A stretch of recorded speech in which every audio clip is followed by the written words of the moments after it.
Então vamos lá. Dica número 1. Nasci em Pela. Dica número 2. Pertenço à dinastia Argéada. Dica número 3. Dei início ao que ficou conhecido como período helenístico. Dica número 4. Morri com 33 anos. Dica número 5. Sou um dos maiores comandantes militares da história e nunca perdi uma batalha. Dica número 6. Vivi no século IV a.C. Dica número 7. Fui um grande fã da Ilíada, de Homero, e me inspirei em Aquiles. Dica número 8. Sou filho de Filipe II e Olímpia. Dica número 9. Me tornei rei da Macedônia aos 20 anos de idade. Dica número 10. Aristóteles foi o meu professor. Dica número 11. Fui interpretado nos cinemas por Colin Farrell.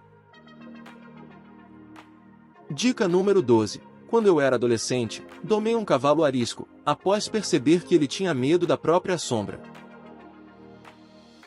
Dica número 13. Fundei uma cidade, onde hoje é o Paquistão, em homenagem ao meu famoso cavalo, Bucéfalo. Dica número 14. Fundei mais de 20 cidades e as batizei com uma variação do meu nome.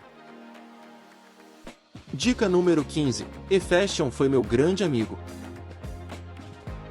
Dica número 16. Derrotei Dário III, meu grande rival.